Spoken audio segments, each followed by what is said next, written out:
Bueno, hemos llegado al segundo sermón que el libro de los Hechos registra. El segundo sermón, el segundo mensaje. Yo sí te quiero decir algo, hermano. Quiero que pongamos mucha atención a los sermones. En el libro de los Hechos hay varios sermones que son muy importantes. Tal vez es algo de lo más importante de lo que en el libro de los Hechos vamos a encontrar: los sermones. A veces, hermano, le damos poca importancia, le damos poca relevancia, pero creo yo, hermano, que muchos han puesto una atención extraordinaria en el libro de los Hechos a las manifestaciones, a las señales que están ahí, y han hecho de lado los sermones. Y creo que es al revés. Creo que deberíamos darle más atención, porque los sermones son predicaciones que nos dejaron los ministros que comenzaron la expansión del evangelio, y son mensajes actuales para nosotros, son mensajes que tienen vigencia todavía para nosotros y que nos deben dar una enseñanza de cómo deberían ser los predicadores hoy, o cómo deberían ser las predicaciones de hoy en día. Hermano, hoy podemos encontrar toda clase de predicaciones, toda clase de enseñanzas, y muchas pueden ser muy atractivas, muchas pueden ser muy interesantes, pero a veces no tienen realmente la esencia de lo que un mensaje cristocéntrico y bíblico debe de contener. Al estudiar los sermones que hay de Pedro, de Juan, de Santiago, de Pablo, que vamos a encontrar en el libro de los Hechos, vamos a encontrar algunos componentes en común. Ahí los vas a ver tú. Al final de todos los sermones, tal vez hagamos un resumen donde hagamos una evaluación de los puntos comunes, que son muchísimos, que vamos a encontrar. Por ahora, quiero que miremos algo. Yo no sé cuántos miércoles nos vayamos a llevar en estudiar algunas cosas importantes en el sermón, en este segundo sermón de Pedro, en este capítulo. No quiero correr, quiero que vayamos con calma para poder descubrir lo más que podamos de lo que el Señor nos quiere enseñar a nosotros a través, en este caso, del sermón de Pedro en el capítulo 3. Primero, es importante decir algo. La semana pasada, o hace, no sé, 2 semanas, hablábamos acerca de las señales. Fue la semana pasada, ¿verdad? Hablábamos de las señales y de los prodigios, de las maravillas que la iglesia del principio estaba haciendo, y poníamos una premisa, por decirlo así: estas señales seguirán a los que creen, ¿verdad? Las señales tienen que venir acompañando a los que creen, deben venir acompañando, aderezando el mensaje. No son el propósito central, y eso es algo que yo creo que en este momento, en este pasaje, podemos ver con mucha claridad, porque las señales que se hicieron, en este caso, ¿cuál fue la señal? Un paralítico quedó restaurado, caminó, se afirmaron sus tobillos, se afirmaron sus pies, y entró al templo alabando y adorando al Señor. Es interesante eso, hermanos, porque el cojo no recibió la sanidad para después irse a su casa a comerse un buen banquete, no se fue a pecar, no se fue a buscar a la muchacha que lo despreció porque estaba paralítico. Entró a adorar al Señor. Eso es algo muy importante, porque muchos pareciera que están buscando milagros solamente para pecar de una manera más saludable, ¿verdad? Porque de todos modos somos pecadores, hermano. Pero es muy triste ver que de repente alguien recibe una señal o recibe un beneficio de parte de Dios, y en vez de ser más consistente, en vez de ser más persistente, en vez de tener más emoción, pasión y entrega a Dios, a veces se alejan. Reciben un beneficio, reciben un milagro, reciben un favor de cualquier forma, y es triste ver que hay quienes, en vez de ser más profundos en su entrega con Dios, pareciera al revés. En este caso, el cojo recibió no nada más la salud en su cuerpo, sino recibió un impacto correcto en su corazón, y entró al templo danzando, saltando, alabando al Señor. Eso es lo que el Señor espera de nosotros. El domingo, los que vinieron el domingo, el pastor Rafa Hernández nos compartió acerca del propósito de Dios para su iglesia. Y el propósito de Dios para su iglesia es que la iglesia glorifique a Dios, hermano. No hay otra razón. No hay otra razón más grande que haya un ente en el mundo que glorifique a Dios sobre todas las cosas. Y ese ente, ese ser se llama iglesia. Entonces, hermano, ¿cuál es la razón de nosotros? ¿Cuál es la razón de congregarnos? ¿Cuál es la razón de que estemos aquí cada domingo, cada semana? Que podamos ser instruidos, capacitados, ministrados por el Espíritu Santo para glorificar a Dios, para glorificar a Cristo. Amén. Si eso va ocurriendo, se está cumpliendo el propósito. Pero si es otra de las razones, hermano, creo que nada más estamos perdiendo el tiempo y estamos ejercitando una buena religión. Ojalá y la ejercitáramos bien, o mediocremente ejercitando una religión. La iglesia fue hecha para glorificar a Dios, y cualquier favor que recibamos es para glorificar a Dios. Este hombre entonces recibió un milagro, y después de que recibió esa señal hubo algo importantísimo. El pueblo, la gente que estaba reunida ahí en el pórtico donde estaba este cojo, ahora ex cojo, quedó atónita y se comenzó a preguntar: ¿qué significa esto? Y aprovechando Pedro eso, es que empieza su mensaje. Y su mensaje comienza con algo que para mí es muy importante hoy, hermano amado. Pon atención, por favor. Comienza dejando en claro hacia dónde va dirigido todo el trabajo, todo el impacto, hacia dónde está dirigido la razón por la que ellos están sirviendo al Señor. Lo explico leyendo la Biblia. Viendo esto Pedro, el pueblo está atónito, el pueblo está sorprendido. Y viendo esto Pedro respondió al pueblo: varones israelitas, ¿por qué os maravilláis de esto?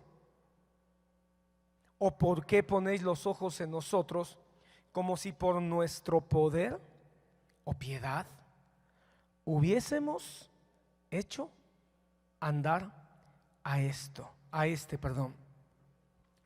Los apóstoles fueron rápidos. Pon atención. Primer punto. Estamos viviendo una época donde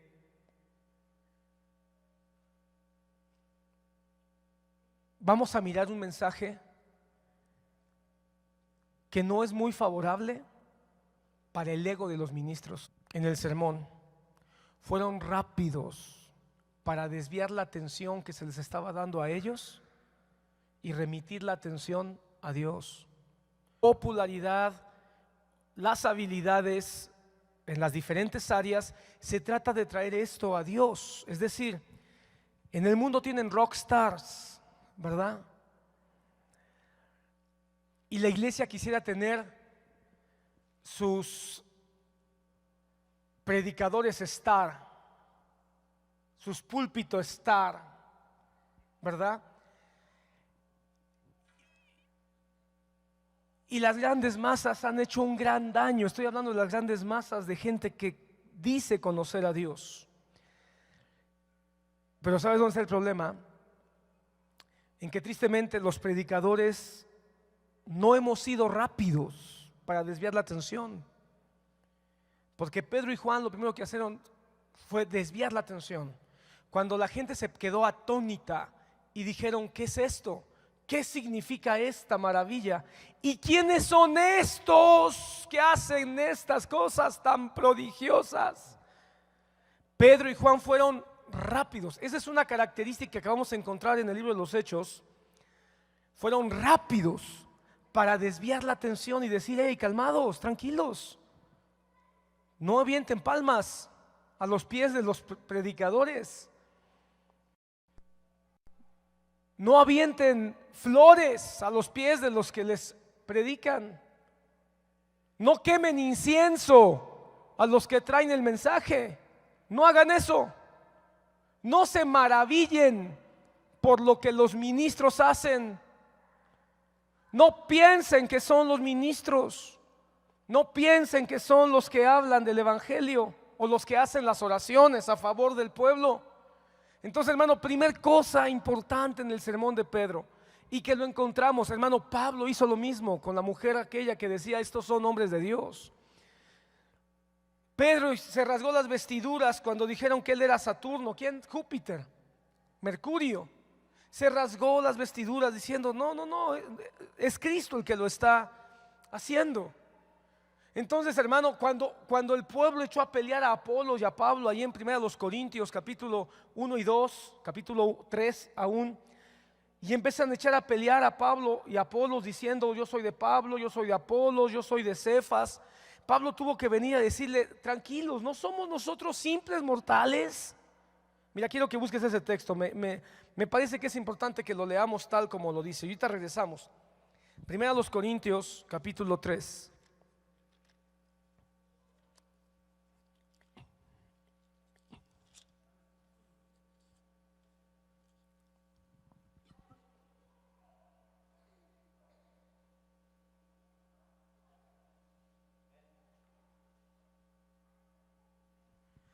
Fíjate cómo dice. Porque diciendo, estoy leyendo el versículo 4. Y a ver si alguien me ayuda buscando donde dice, no sé si es allí o es un poquito antes, donde dice: no somos solo simples mortales. Pero mira cómo dice el versículo 4. Porque diciendo el uno: yo ciertamente soy de Pablo, y el otro: yo soy de Apolos, ¿no sois carnales? Así que, hermano, cuidado, no podemos nosotros sorprendernos de las características o de los talentos que un ministro pueda tener. Eso es un don de Dios. Que un ministro predique, que un ministro ore y ocurran prodigios de parte de Dios, eso es algo que viene de Dios, no es algo que sea propio del ministro. ¿Qué es pues Pablo y qué es Apolos? Servidores por medio de los cuales habéis creído, y eso según lo que a cada uno le concedió el Señor. Yo planté, Apolos regó, es decir, uno tiene un don, otro tiene otro don, pero el crecimiento lo da Dios. Así que ni el que planta es algo, ni el que riega, sino Dios que da el crecimiento. Así que ni Apolos es algo, ni Pablo es algo. El único que sí es algo es Dios. Y el que planta y el que riega son una misma cosa, y cada uno recibirá su recompensa conforme a su labor. 11. Y nadie puede poner otro fundamento que el que ya está puesto, el cual es Jesucristo. Versículo 21. Así que ninguno se gloríe en los hombres. Cuando Pedro y Juan sanaron al paralítico, ya todos empezaban a querer gloriar, a darle gloria y honor a Pedro y Juan.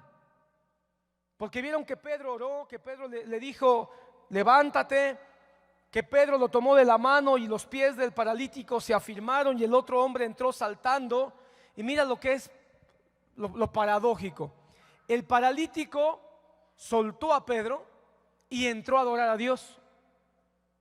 Y las multitudes se quedaron atrapadas adorando a Pedro o queriendo adorar a Pedro. El paralítico ya estaba adentro dándole gracias al Señor, porque él sí entendió el mensaje de Pedro. En el nombre de Jesucristo, porque esas fueron las palabras de Pedro. En el nombre de Jesucristo. El paralítico escuchó que fue Jesucristo y entró a adorar al templo. Pero la multitud que estaba afuera, los religiosos que ni siquiera sabían a qué iban a la iglesia, se quedaron prendidos tratando de obtener un favor de Pedro y de Juan. Seguramente querían hacerle fila: impóngame manos, ore por mí. Si pudo sanar al paralítico, puede sanar mi familia o puede ayudarme para que encuentre trabajo. Impóngame manos para que me vaya bien. Y bendito sea el Señor que Pedro no se quedó clavado diciendo: wow, pero qué poder tengo, sino que fue rápido y dijo: hey, tranquilos, Píscale. No están entendiendo. Por eso Pedro dice: así que ninguno se gloríe en los hombres, porque todo es vuestro, sea Pablo, sea Apolos, sea Cefas, sea el mundo, sea la vida, sea la muerte, sea lo presente, sea lo porvenir, todo es vuestro, y vosotros de Cristo, y Cristo de Dios. Entonces Pablo deja claro: no podemos darle gloria a los hombres. ¿Encontraron el pasaje que les dije? ¿No lo encontró nadie? Nosotros somos simples mortales. ¿Cuál es, hermana? ¿Corintios 1? ¿Corintios 12? Ok, Corintios 1, 12. Quiero decir,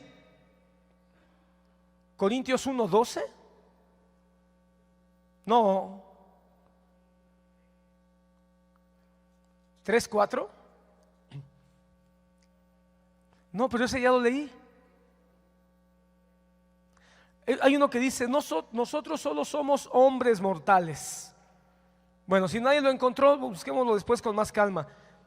Pero bueno, el 1:12 es una insistencia de lo mismo. Quiero decir que cada uno de vosotros dice: yo soy de Pablo, yo de Apolos, yo de Cefas y yo de Cristo. Y Pablo les empieza a dar, le dedica 3 capítulos a tratar de decirles a los corintios: dejen de estar viendo a los hombres. Los ministros son solo vasos, instrumentos, servidores. Y quiero de una vez, por si alguien está muy o todavía piensa, alguno de ustedes, que Apolo será un apóstol, déjame te desilusiono. No hay ninguna base bíblica para decir que Apolos era apóstol. No existe ningún pasaje que designe a Apolos bajo el título de apóstol.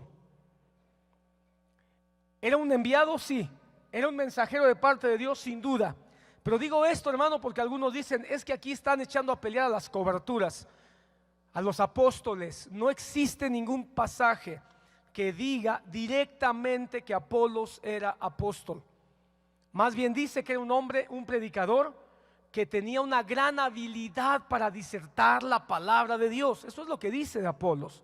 Pero no existe ningún texto que respalde la idea que Apolos era un apóstol. Digo esto también para echar por tierra a los que hoy piensan que los apóstoles cubren, y Apolos cubre y Pablo cubre. En todo caso, es una iglesia que le está dando relevancia a un apóstol, Pablo, y le está dando relevancia a un maestro, Apolos, o a un predicador, cualquiera, perdóname la expresión. Entonces vemos que la iglesia no era un asunto de apóstoles, sino que adoraban a los hombres porque quedaban maravillados según las características que estos tenían. Pero volviendo al mensaje al sermón de Pedro, Pedro es rápido, hermano, y dice: no pongan los ojos en nosotros. No pongan los ojos en nosotros. Entonces, ¿en quién hay que poner los ojos?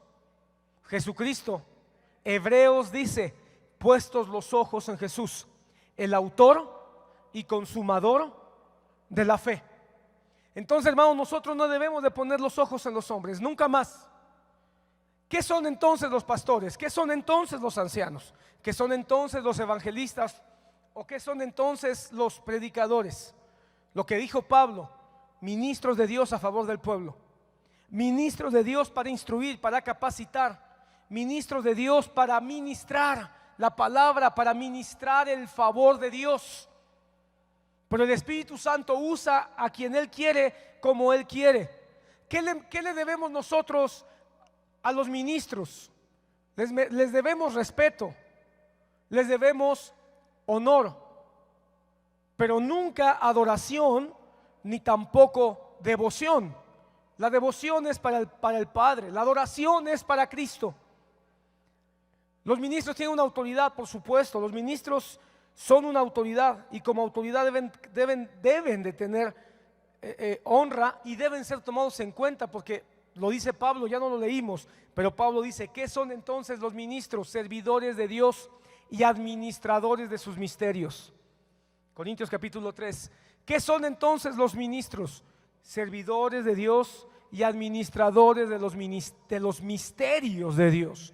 Y en ese sentido, los ministros cumplen un papel muy importante que nosotros necesitamos como iglesia. Necesitamos a los maestros, necesitamos predicadores, necesitamos ancianos que nos instruyan, que nos ministren, que oren por nosotros. Pero al final no perdamos de vista. Y nosotros nos debemos a ellos para orar también a favor de nuestros ministros. Nos debemos a ellos también aportando para que el ministerio de ellos no se detenga. Pero no nos podemos hacer dependientes de ellos. Por eso Pablo se sacude de manera rápida. No pongan los ojos en nosotros, como si por nuestro poder o piedad hubiésemos hecho andar a este. Entonces queda claro, Pedro tenía perfectamente definido que él no tenía ningún poder. El poder estaba escondido en Cristo. Él tenía perfectamente claro que él no tenía la piedad, es decir, la santidad para poder hacer andar aquel. La piedad, la santidad venía de Jesucristo. Así que, hermanos, seamos una iglesia diferente. Hoy, hermano, te puedo decir que hay muchas iglesias que están anhelantes de tener rockstar en sus púlpitos. ¿Y sabes cuál es el riesgo que tenemos nosotros? De que suframos y de que podamos ser tentados a irnos y movernos hacia aquellas grandes multitudes que tienen rockstars. Porque las iglesias donde se está predicando un evangelio, donde el ministro sea el instrumento que Dios usa, pero no el centro de la atención, cada vez son menos, hermanos. Cada vez son menos. Y estamos ante una gran oportunidad de recausar y de provocar al mundo cristiano a que vuelva a poner sus ojos en Jesús y que ponga atención a los ministros en el papel único y exclusivo que estos tienen, pero nunca más como poniendo nuestra vida o nuestra dependencia en aquellos que solamente han sido llamados como instrumentos para predicar la verdad. Y luego empieza, una vez entonces dejando en claro, no es para nosotros. Por eso, hermano amado, a mí me duele en lo profundo que nosotros seamos una congregación que vea al predicador y diga, no está mi favorito, no está el que, porque le ponemos más atención al ministro que al mensaje que pueda traer. Y a veces devaluamos o cerramos nuestros oídos por el mensaje que pensamos, por la apariencia,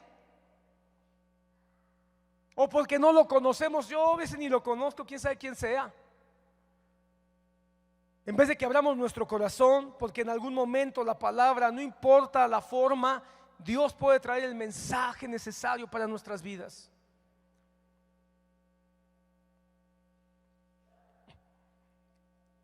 ¿Qué sermón será más interesante? ¿El sermón de Pedro o el sermón de Pablo? Te invito a que busques. También ahí vienen un par de sermones de Pablo en el libro de los Hechos. Y luego di, Pablo es mi favorito, o Pedro es mi favorito. Estarías cometiendo un error, porque ambos tienen un mensaje. Claro, tal vez cuando leemos nosotros el mensaje de Pedro nos faltan elementos, porque no sabemos cómo impostaban la voz, no sabemos si uno gritaba más, o no sabemos si uno lloraba cuando predicaba. No sabemos esos detalles, solo tenemos las palabras que decían. Pero sería muy injusto decir, yo me voy con Pablo o yo me voy con Pedro. Terminaríamos haciendo exactamente lo que los carnales de los corintios hicieron, porque eso es ser carnal. Dice la palabra, cuando tú dices yo soy de Pablo, yo soy de Apolo, yo soy de Cefas, eso es ser carnal. Cuando tú dices yo soy del pastor fulano de tal, yo soy del apóstol sutano de tal, eso es ser un carnal. Nunca más. Nosotros fuimos salvados por la sangre de Jesús, puestos los ojos en Jesús, el autor y consumador de la fe. Entonces, habiendo hecho a un lado que el hombre no tiene ni poder, no tiene ni piedad, no tiene capacidad, entonces avanza en su mensaje. El Dios de Abraham, de Isaac y de Jacob, el Dios de nuestros padres, ha glorificado a su Hijo Jesús, a quien vosotros entregasteis y negasteis delante de Pilato, cuando éste había resuelto ponerle en libertad. ¿Cómo arranca el sermón de Pedro? Arranca apelando al principio. Es interesante, hermano, que el sermón de Pedro de una vez se va hasta el principio de los tiempos. De una vez, hermano, pudo haber llegado a Adán, pero bueno, va hasta Abraham y toma a Abraham. Pienso yo, hermano, que no vamos a poder avanzar mucho hoy, pero pensemos solo en esto. Se va hasta Abraham y dice: el Dios de Abraham, de Isaac y de Jacob, el Dios de nuestros padres. ¿Por qué se va hasta Abraham? Porque está ante judíos. La razón por la que se va hasta Abraham es porque la gente que se encuentra ahí es básicamente judíos, están en el templo. ¿Quiénes estaban en el templo? Judíos, que sabían quién era Abraham. Entonces, cuando se va hasta el Génesis y empieza a apelar a Abraham, lo que está diciendo es: esto que ustedes están viendo no es más que el cumplimiento de lo que ustedes ya conocen. No es más que el cumplimiento de lo que nuestros padres, de los que decimos nosotros que son los patriarcas de nuestro pueblo, nos avisaron. Hermano, en Génesis está prácticamente contenido todo el evangelio. Tenemos que ser una iglesia que tenga una base muy profunda en el libro de Génesis. Vamos a encontrar ahí todas las doctrinas del evangelio en el libro de Génesis. Valdría la pena también hacer una revisión de esto. Pero ¿por qué va Abraham? Porque se supone que Abraham es el padre del pueblo escogido por Dios.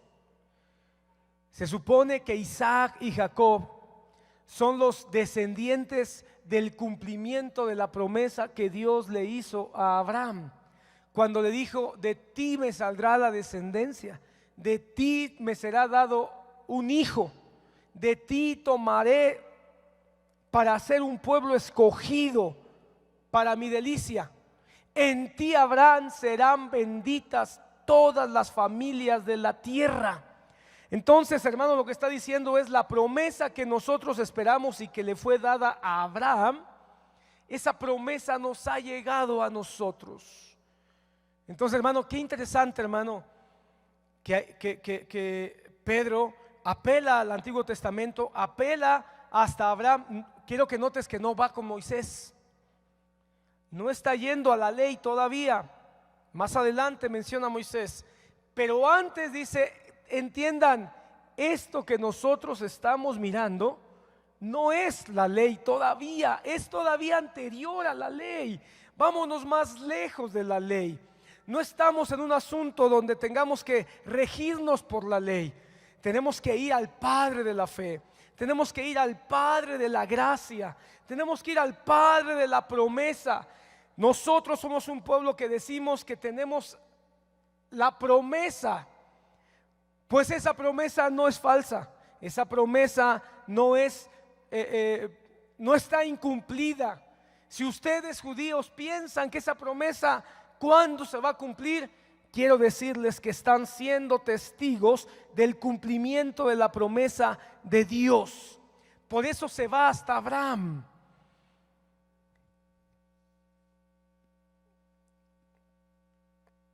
Es la promesa que Dios le dio a Abraham, Isaac y Jacob, el Dios de nuestros padres, y ha glorificado a su Hijo Jesús. ¿Cómo? Conecta a Jesús con Abraham, con Isaac y con Jacob. Lo que está diciendo es: lo que Dios le prometió a Abraham, lo que Dios le prometió a Isaac, lo que Dios le prometió a Jacob, tiene cumplimiento en Jesús. Por supuesto que esa es una declaración bastante fuerte, hermano. Para ti, para mí puede ser: ay, gloria a Dios, qué hermoso. Pero en el tiempo de los judíos, declarar que lo que esperaban que se cumpliera que le fue dado a los patriarcas, ahora se estaba cumpliendo en Jesucristo, eso era un escándalo, eso era una afrenta. Te aseguro, hermano, que cuando Pedro declaró eso, captó la atención de todos, no de manera muy agradable. ¿Cómo está diciendo que lo que Dios prometió a los patriarcas se está cumpliendo en ese hombre que murió en la cruz como un delincuente? Tomando la atención de los judíos, el apóstol Pablo decide avanzar en su disertación. Ya tiene la atención del público. Una atención, si tú quieres, que comenzó con la sorpresa ante el paralítico que caminó, pero ahora ante la confusión de la declaración de que Jesucristo es el cumplimiento de la promesa a Abraham. Tenemos que hablar un poco más de eso. A quien vosotros entregasteis y negasteis delante de Pilato cuando éste había resuelto ponerle en libertad. ¿Por qué era importante mencionar a Pilato? Porque tenía que dejar una patente del Jesús del que estaba hablando. No estaba hablando de cualquier Jesús, estaba hablando del Jesús que fue condenado por Poncio Pilato. Tenía que dejar el registro claro de quién se estaba refiriendo para que no quedara duda que era acerca de aquel que fue condenado, que fue crucificado y que resucitó al tercer día. ¿Me permites hacer algo, hermano, en esta noche? Permíteme leerte todo el sermón porque estoy inquieto en que tengas el contexto completo. Y una vez que lo leamos, regresamos, si te parece. Amén. Quiero que tengas el contexto completo y después lo vamos a ir, ¿cómo se dice? Diseccionando parte por parte. Cuando éste había resuelto ponerle en libertad. Versículo 14. Mas vosotros negasteis al santo y al justo y pediste que se os diese un homicida y matasteis al autor de la vida, a quien Dios ha resucitado de entre los muertos, de lo cual nosotros somos testigos. Y por la fe en su nombre, hermano, quiero que notes, si ponte en los pies, en los zapatos de un judío, en un judío que tiene a Abraham y Jacob como los más grandes, como los patriarcas de nuestra fe, y que ahora les están diciendo que el Cristo que murió, Él es el cumplimiento de todo lo que se les dijo. Y ahora resulta que ellos no lo entendieron, no lo asimilaron, no lo comprendieron y además lo mataron. Y por la fe en su nombre, a este que vosotros veis y conocéis, le ha confirmado su nombre, y la fe que es por él. Y la fe que es por él ha dado a este completa sanidad en presencia de todos vosotros. ¿Quién lo sanó? Al que ustedes mataron, es lo que les está diciendo. No fuimos nosotros, así que no nos vean a nosotros. ¿Quién los sanó? El que ustedes mataron. Mas ahora, hermanos, sé que por ignorancia lo habéis hecho, como también vuestros gobernantes. Les dice ahora ignorantes. Pero Dios ha cumplido así lo que había antes anunciado por boca de todos sus profetas, que su Cristo había de padecer. Así que arrepentíos y convertíos para que sean borrados vuestros pecados, para que vengan del Señor tiempos de refrigerio. Y Él envía a Jesucristo, que os fue antes anunciado, a quien de cierto es necesario que el cielo reciba hasta los tiempos de la restauración de todas las cosas, de que habló Dios por boca de sus santos profetas que han sido desde tiempo antiguo. Porque Moisés dijo a los padres: el Señor vuestro Dios os levantará profeta de entre vuestros hermanos como a mí. A él oiréis en todas las cosas que os hable. Y toda alma que no oiga a aquel profeta será desarraigada del pueblo. Y todos los profetas desde Samuel en adelante, cuantos han hablado, también han anunciado estos días. Vosotros sois los hijos de los profetas y del pacto que Dios hizo con nuestros padres, diciendo a Abraham: en tu simiente serán benditas todas las familias de la tierra. A vosotros primeramente Dios, habiendo levantado a su Hijo, lo envió para que os bendijese, a fin de que cada uno se convierta de su maldad. Teniendo todo el contexto, quiero que mires las partes de este sermón. les dice: vuestros padres, esto es el cumplimiento de lo que fue prometido a nuestros padres. Y en ese cumplimiento ustedes no lo entendieron. Y ustedes, comprender que era la promesa de salvación y de vida eterna, ustedes lo mataron, ustedes lo negaron, ustedes lo crucificaron, al justo y al santo. Hermano, para ti esas palabras hoy tal vez no son muy familiares en el contexto cristiano, pero el justo y el santo para los judíos era una referencia a algo que solo Dios puede hacer. Lo que está diciendo Pedro es: al que ustedes mataron, ese es Dios. Es Dios. Está entonces declarando la divinidad del que murió en la cruz, el santo. Hermano, en los términos de aquel tiempo, hermano, solo Dios era santo, y justo, solo Dios era justo. Así que la declaración que está haciendo es: al que ustedes mataron, ese es Dios. Y sé que lo hicieron por ignorantes. Fíjate qué insulto. Ellos que se pensaban que conocían la Biblia, que conocían las Escrituras, pero lo hicieron por ignorantes. Lo hicieron porque no tenían la capacidad.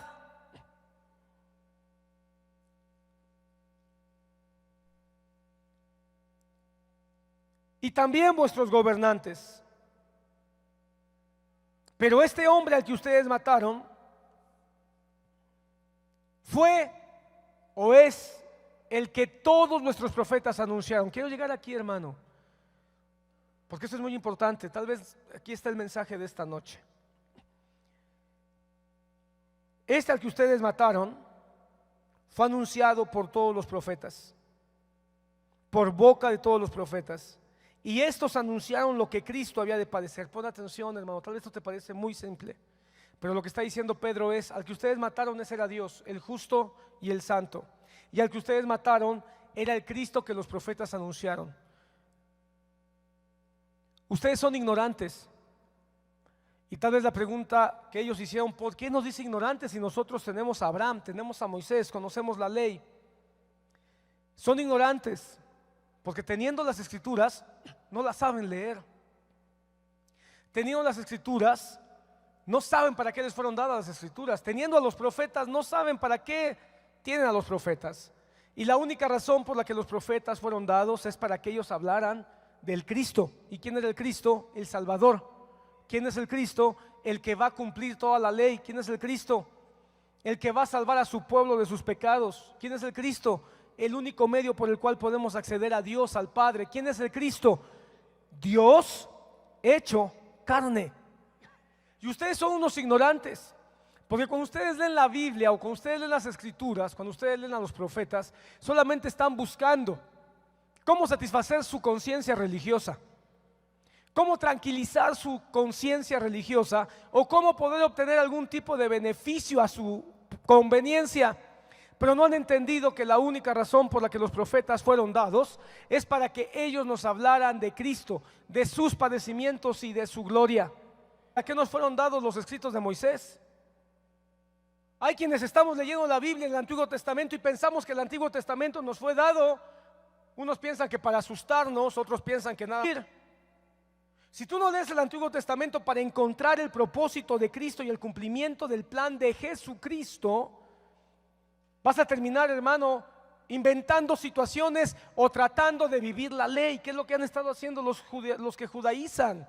Hermanos, la iglesia que está judaizando está leyendo el Antiguo Testamento para vivir con las prácticas del Antiguo Testamento, lo cual no es así, hermano.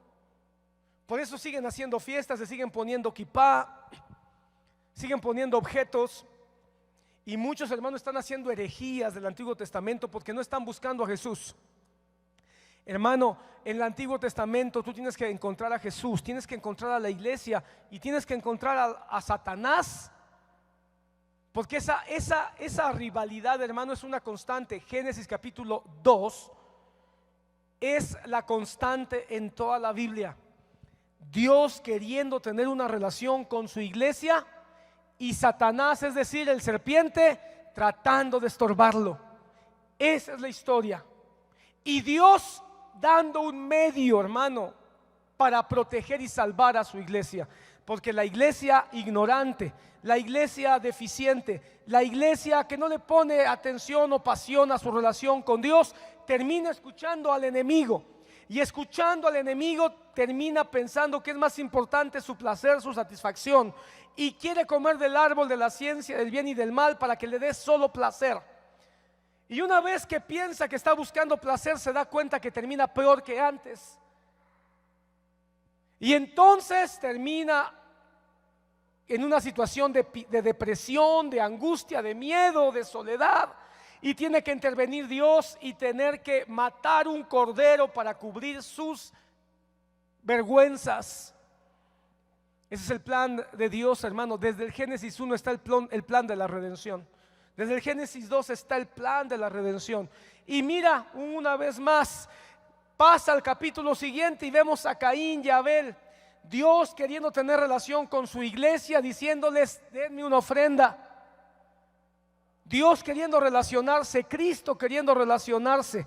Y vemos a la iglesia, una iglesia que se esfuerza y quiere adorar a Dios, y una iglesia que solamente busca dar un culto para su propio beneficio, para su propio egoísmo, buscando algo en particular, y termina siendo seducido por Satanás. Y Dios hablando, diciéndole: Caín, ¿qué haces? ¿No te he dicho que el pecado está a la puerta, que la maldad está a la puerta? Y Caín diciendo: me vale. Y Dios una vez más interviniendo para que nadie mate a Caín. Eso se repite constantemente. Solo así vas a poder entender y te vas a poder gozar. Por eso Pedro le dice: ustedes leen los profetas y ustedes se sienten orgullosos de sus profetas, pero son una bola de ignorantes.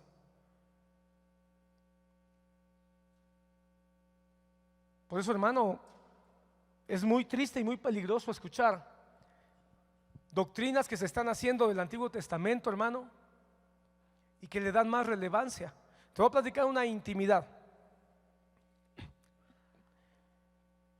No sé si te has dado cuenta que los últimos 2 o 3 cultos no hemos tenido ya banderas ondeando en los cultos. No sé si te has dado cuenta. Eso tiene una razón de ser. ¿Por qué lo hicimos? ¿Por qué es malo? ¿Por qué es pecado? No, de ninguna manera. No hay problema. Podemos hacerlo. Sin embargo, tampoco queremos que nos hagamos dependientes de los objetos o de las prácticas que no son necesariamente necesarias. Porque con banderas o sin banderas, Cristo merece toda la gloria. Y entonces decidimos dar un tiempo. No significa que a lo mejor en otro momento volvamos a tener banderas para tal vez tener una motivación, una expresión. Eso tampoco significa, no lo hicimos porque sea pecado, no las quitamos porque no, sencillamente no nos hagamos dependientes de algunas cosas. Seamos dependientes de Cristo y de su palabra, de eso sí. Pero ¿qué pasó? Que al poco tiempo hubo alguien que nos mandó un texto bíblico del Antiguo Testamento donde la palabra dice que el Señor salvará con banderas. Creo que es un salmo. Y decían: pero ¿cómo? Ya no va a haber banderas. ¿Pero qué no han leído que el Antiguo Testamento dice que el Señor salvará con banderas? Algo así dice ese pasaje. Mira. Y entonces uno podría decir: entonces las banderas nos salvan,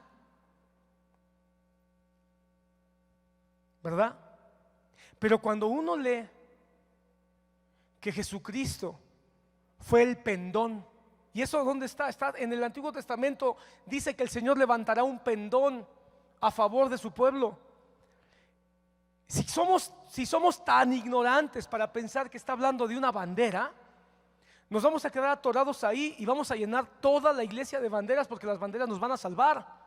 Pero si entendemos que todo el Antiguo Testamento, los profetas, como dice Pedro en este pasaje, hablaban de Cristo, entonces entiendo que el pendón de Dios es Cristo muriendo en la cruz, y la cruz es el mástil y Cristo es la bandera.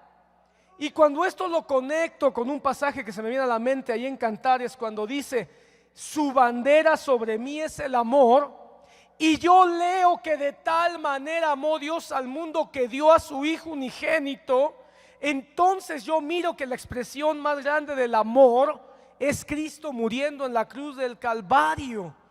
Y entonces puedo comprender que cuando dice el profeta, y el Señor levantará su pendón para salvar a su pueblo, y cuando yo miro que dice, y su bandera sobre mí es el amor, entiendo que es Cristo muriendo en la cruz del Calvario, no un trapo moviéndose en un culto. Pero ¿qué pasa?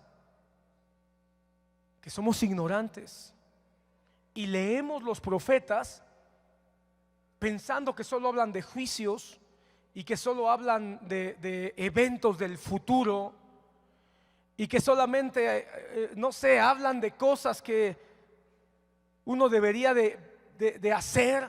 No, hermano, Pedro deja claro, encuentren a Cristo en los profetas.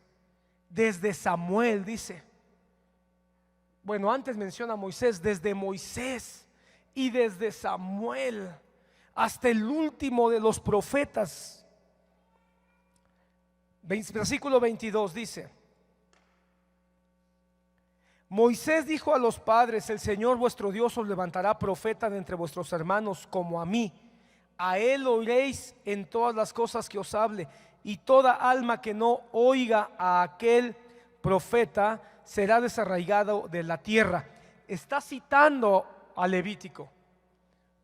Pedro usa la Biblia una vez más, como en su primer sermón, cita literalmente el Antiguo Testamento. Otro detalle interesante, todos los sermones usan pasajes de la Biblia, y desde los pasajes de la Biblia demuestran el cumplimiento de Jesús. Está leyendo a Levítico, está leyendo Deuteronomio, o está citando Deuteronomio, haciendo de que el profeta que viene, ¿quién es? Jesucristo. Y mira lo que dice, cuando este profeta venga, el que no lo escuche, ese sí será desarraigado. En otras palabras, tú puedes dejar de escuchar a Moisés, pero no puedes dejar de escuchar a Jesucristo. Tu vida está en riesgo. Si tú dejas de escuchar a Moisés, todavía tienes esperanza. Pero si tú dejas de escuchar a Jesucristo, de quien habló Moisés, de quien predicó Moisés, entonces sí, estás en riesgo de la muerte. Versículo 24, y todos los profetas desde Samuel en adelante, cuantos han hablado. A ver, ¿qué significa ese cuantos han hablado?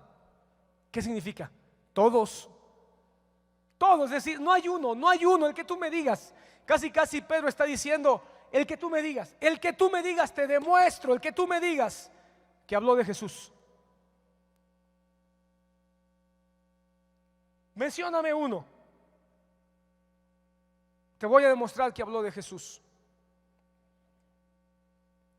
Han hablado y también han anunciado estos días. ¿Cuáles días? Los días en que el santo y el justo, a quien ustedes mataron, es el autor de la vida.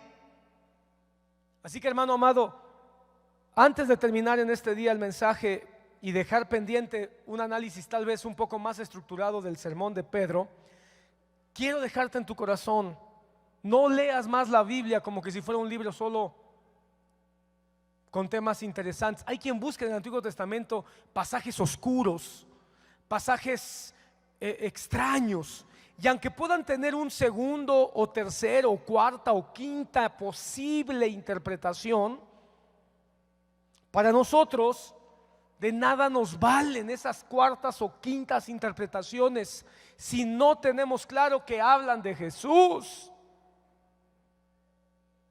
¿Estás aquí?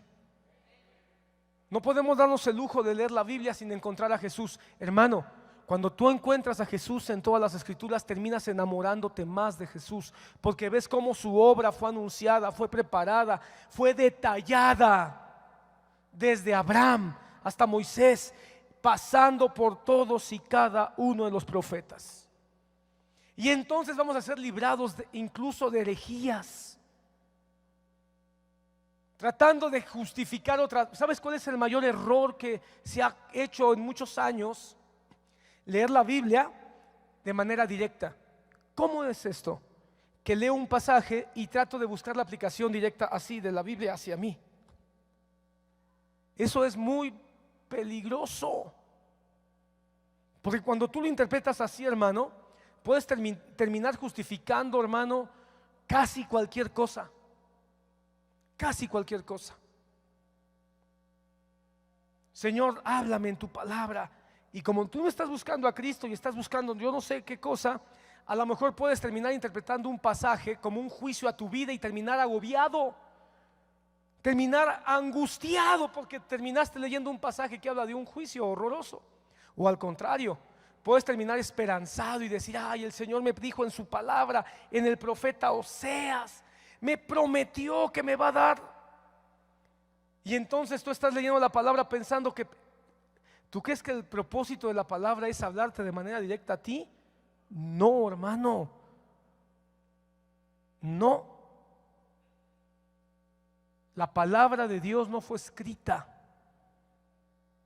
para satisfacer tus deseos o complacer tus caprichos. Fue escrita para revelarte la salvación y la vida eterna. Yo te he dicho en últimas semanas una herejía nueva que anda por ahí, donde David es rey y pastor y profeta. Y como David es rey, pastor y profeta, ¿sí es correcto? David primero fue pastor, después fue rey y después fue profeta. Entonces, los ministros pueden ser pastores, reyes y profetas.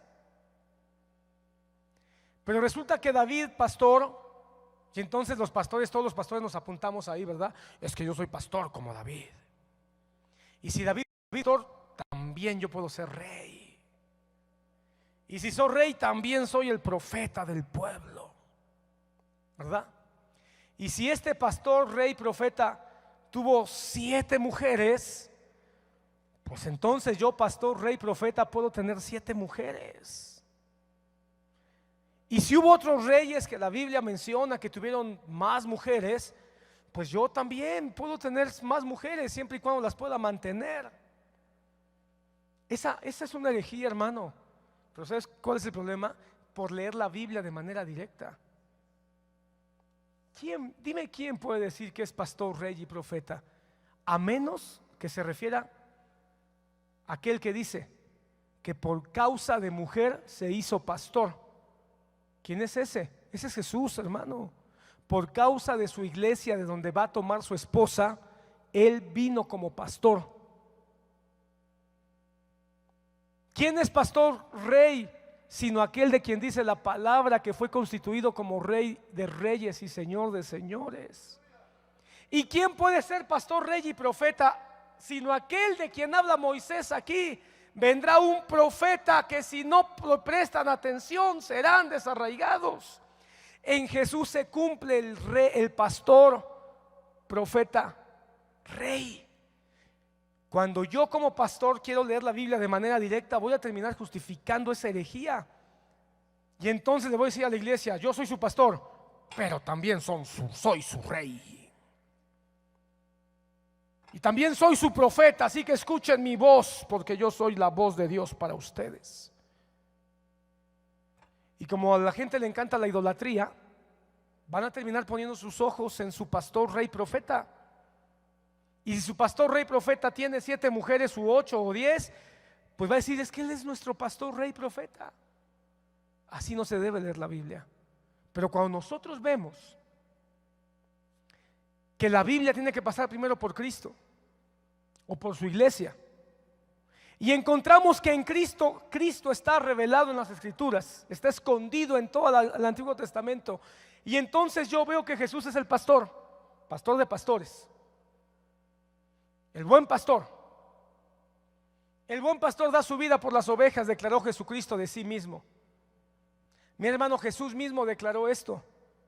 Yo soy el buen pastor porque el buen pastor da su vida por las ovejas. Mi reino no es de este mundo. Se declaró como rey. Y de Jesucristo mismo se dijo que era profeta, más que un profeta. Y entonces, ¿cómo podemos encontrar ahí a Jesucristo cuando vemos un David, pastor, rey, profeta, que tuvo 7 mujeres? Cuando entendemos que tuvo 7 mujeres y que eso no justifique el adulterio, sino que sencillamente, hermano, es una proyección a las iglesias que el Señor muestra en Apocalipsis. Porque en Apocalipsis hay 7 iglesias y las 7 iglesias, a las 7 iglesias les hace demandas y a las 7 iglesias les hace reprensiones.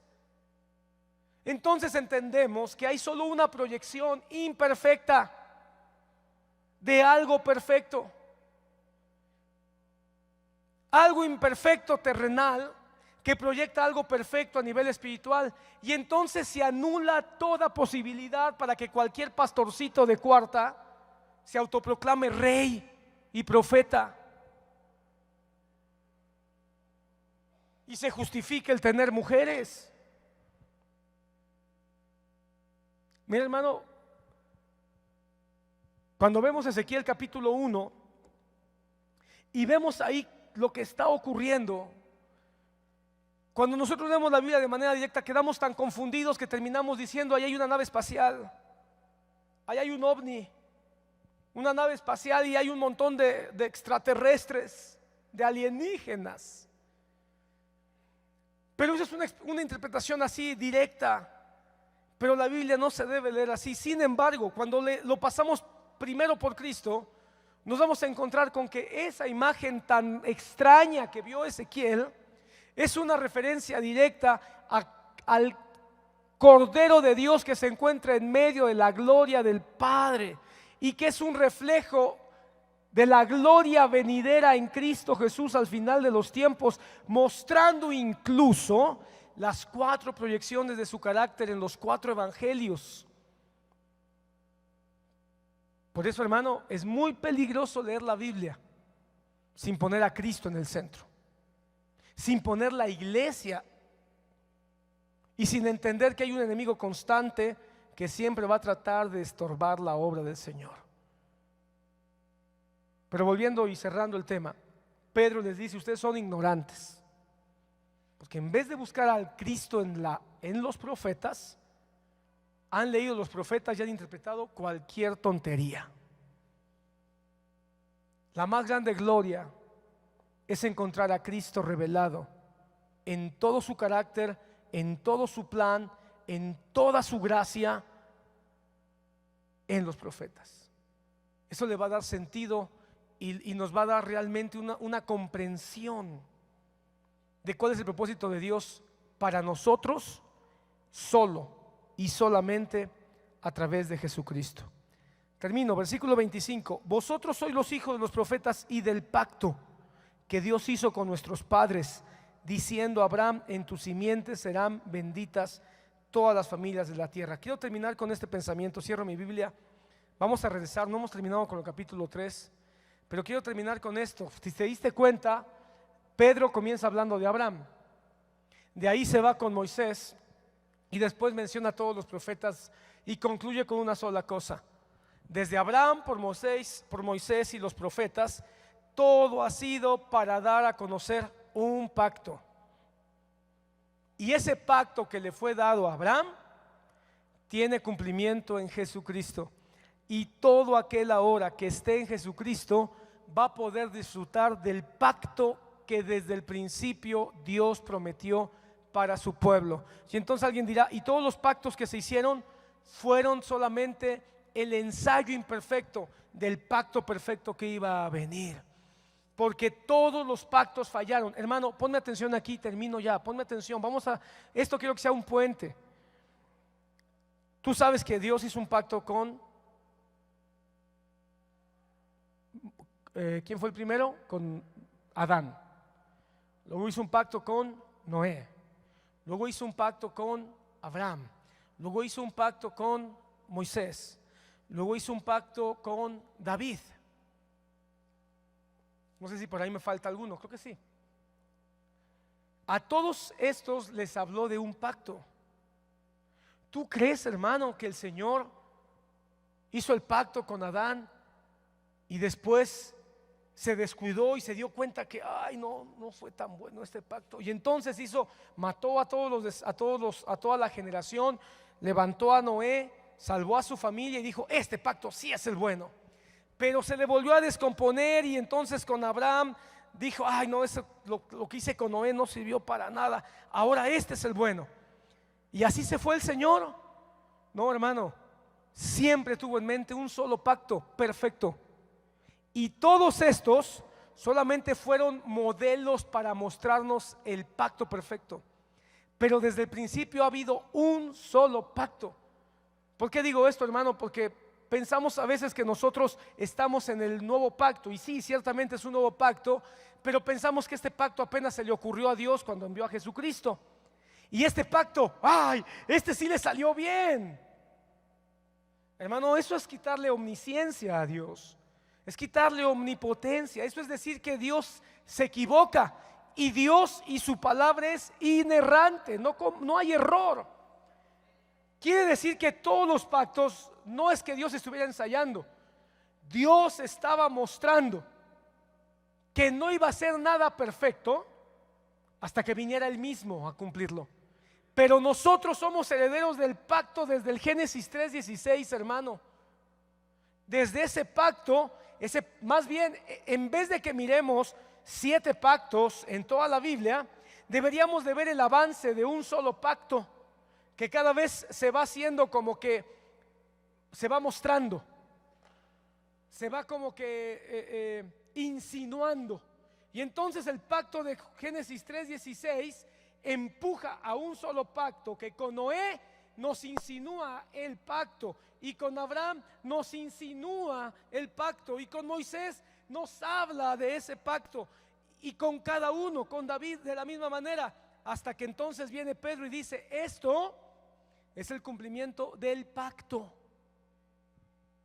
¿Estamos en un nuevo pacto? Sí, cronológicamente estamos en un nuevo pacto, pero desde el pensamiento de Dios siempre ha habido un solo pacto, un pacto que solo y solamente en Cristo se podía cumplir. No pienses que el pacto con Adán falló y Dios tuvo que buscarse a Noé y Dios tuvo que buscarse a Moisés. No, siempre tuvo en mente desde Génesis que Él iba a dar su vida por su iglesia. Pero tenía que irnos avisando, tenía que irnos insinuando, tenía que irnos como que proyectando, para que cuando viniera el tiempo tuviéramos un antecedente de 4000 años donde Él nos avisó, donde Él nos preparó. Y ahora nosotros nos gocemos al darnos cuenta que somos el resultado de un plan eterno. Dicho sea de paso, esto es parte de lo que se va a hablar en la ruta de los celestes. Como el pacto de Dios, aunque tuvo evidencia clara y de manera, digamos, visible en la cruz del Calvario, este pacto viene desde atrás. Nosotros somos hijos del pacto. ¿Y cuándo comenzó ese pacto? Desde la eternidad. La iglesia, ¿cuándo nació? Desde la eternidad. Se evidenció. ¿Sabes cómo lo podemos entender? Como una gestación. La iglesia fue gestada por 4000 años en el Antiguo Testamento y fue dada a luz en la cruz del Calvario.